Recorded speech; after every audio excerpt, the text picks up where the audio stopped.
ప్రధాన ఉపాధ్యాయులు గారికి, ఉపాధ్యాయులకు మరియు నాతోటి విద్యార్థులందరికీ శుభోదయం. ఈరోజు నేను తల్లిదండ్రుల గొప్పతనం గురించి కొంచెం చెప్పబోతున్నాను. కనిపించని దైవాన్ని పూజించడం కన్నా కనిపించే దైవాన్ని పూజించడం ముఖ్యం. కనిపించే దైవంలో మొదటిది తల్లి, అందుకే అంటారు మాతృదేవో భవ. రెండవ దైవం తండ్రి, అందుకే అంటారు పితృదేవో భవ. మూడవ దైవం గురువు, అందుకే అంటారు ఆచార్య దేవో భవ. నాలుగవ దైవం అతిథి, అందుకే అంటారు అతిథి దేవో భవ. ఇంతటి అవకాశం ఇచ్చినందుకు ధన్యవాదములు. ఇంకొంచెం వివరణ పద్యాల రూపంలో ఇవ్వబోతున్నాము. ప్రధాన ఉపాధ్యాయులు గారికి, ఉపాధ్యాయులకు, నాతోటి విద్యార్థులకు శుభోదయం.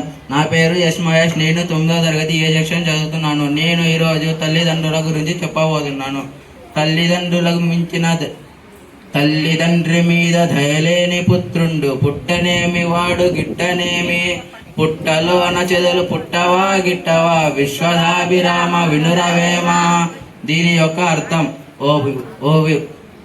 ఓ వేమా, తల్లిదండ్రుల మీద దయలేని పుత్రుడు పుట్టినా లాభము లేదు, చనిపోయినా లాభము లేదు. ఎలా అంటే పుట్టలో పురుగులు పుడతాయి, చనిపోతాయి. అలాగే దయలేని పుత్రుడు పుట్టినా చనిపోయినా ఎవరికి ప్రయోజనం లేదు. ధన్యవాదాలు. నా పేరు యశమి. నేను 6వ తరగతి చదువుతున్నాను.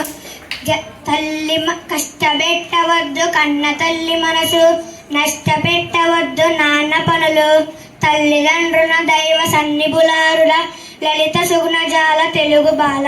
భావం: తెలుగు బాల, కష్టపెట్టవద్దు తల్లి మనసు, నాన్న పనులకు ఆటంకం కలిగించవద్దు, తల్లిదండ్రుల మించి దైవమున్నదా. నా పేరు బి రాఘవ.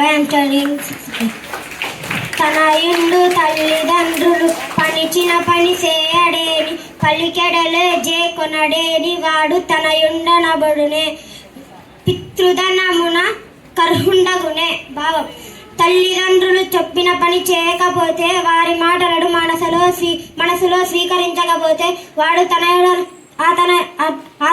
తనయుడనబడతాడా?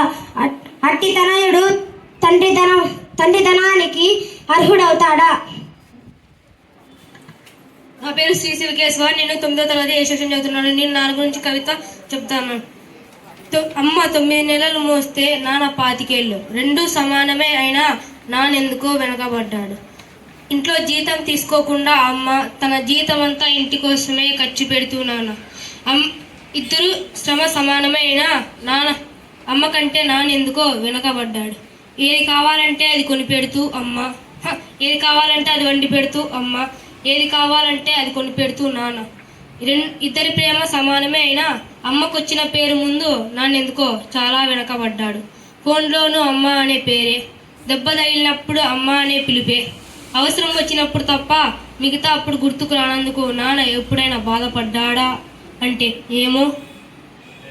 ఇద్దరు సమానమే అయినా పిల్లల ప్రేమ పొందడంలో తరతరాలుగా నాన్నెందుకో చాలా వెనకబడ్డాడు. ఇది అమ్మకి మాకు బిరువా నిండా రంగురంగుల చీరలు బట్టలు, నాన్న బట్టలకు దండెం కూడా నిండదు. తనని తాను పట్టించుకోవడం రాని నాన్న మాకు కూడా పట్టనంత వెనకబడ్డాడు. ఇద్దరు సమానమే అయినా నాన్నెందుకో చాలా వెనకబడ్డాడు. Thank you.